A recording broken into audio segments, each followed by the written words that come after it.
fucking views. This is my life, and these are my vlogs. Alright, what's up guys, it's your boy Eddie F and D's bringing it to you live from my backyard. We're chilling, you guys can see the smog behind me. Alright guys, so today I want to be talking to you guys about why I take improv classes and the things that it's done for me personally, which is A, helped me communicate better with other people. It's taken me out of my shell, and not only that, but when you do improv, you're doing you. No matter what, and everybody has to accept that. Everyone has to be like, oh, that's what he would do, like, let me add on to that. And so you kind of find real niche friends and not even care about people who don't, I shouldn't say you don't care about people who don't just accept you for who you are, but you kind of just gaze over that. You're just like, all right, man, we're the cool people. We're the people that are like, you know, just trying to do what you want to do, or live the life that you're trying to live, you know? Because I got time for that. Ain't nobody got time for that. But I think the best part about doing improv is probably just the fact that it's fun, and it's a church basically. I go 3 hours out of my week. For 3 hours, nothing else matters. And it's the same thing as if you go to church, you know, everyone's praising, doing all this stuff, getting in the same brainwave. There it is too, you know, everyone has to kind of communicate, and then when you go up there and you start doing your improvisation, you guys are trying to read each other's minds, and it's insane. It's great. It's amazing. I think one of my best scenes I've ever done, I had to play as if I'm on a child history show. So I had no idea what I was doing. I've never played the game, never done nothing like it. All I knew is I had to listen and I had to think about what the other person was saying and build off of that. Okay, so it started with nothing. There was nothing. It was just me and him, the homie. We were on stage in front of maybe like 20 people. He turns around, and this dude's maybe in his 40s, maybe 50s. I'm not so sure. He turns around and he's just saying, all right, boys and girls. It has this kind of child tone to it. And from that, I realized, like, okay, we're in an old TV show. Back in the day, what would a TV show for children be like? My first instinct was to hop into like a crab position, and I was like, I'm Crab Boy. I'm his assistant, you know, his trusty assistant. And people just started busting up.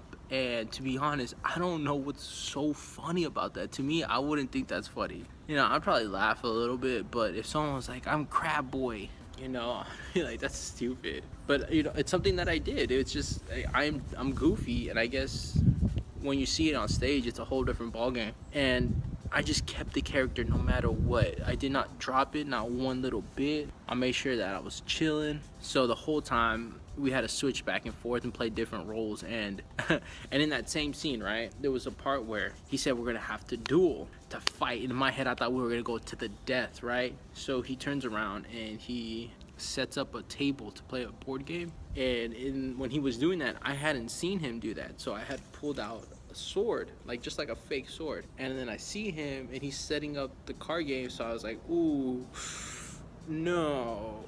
So I put my sword away. I didn't just drop it. And so when I did that, to me that would have been satisfying, to see someone who grabbed something, put it back, and people were just like dying. And what makes improv so easy, you just have to work really well at getting the technique down and learning to just go with it and say yes to everything and have your partners back. If you're doing it with somebody else or with other people, you really have to just be like, hey, me and you, we got this. You know, if no one's laughing, if everyone's just like, oh, this is whack, you gotta keep going. There's no giving up. And so that kind of forces you to just go 100% balls deep and just fucking commit, you know? I don't know. So yeah, I really enjoy doing it. I'm gonna try to do it. I would love to do it professionally, low-key. I would love to do improv professionally. I'm gonna try to go for that. Maybe go on stage, do that, maybe do it for TV, I don't know. But as of right now, I'm just learning what I can, doing what I can, and just trying to entertain people at the best that I can without trying to make them laugh. I'm just trying to give them a really great story, just something to watch. And I think the funny parts, like I was told in class, was it just comes.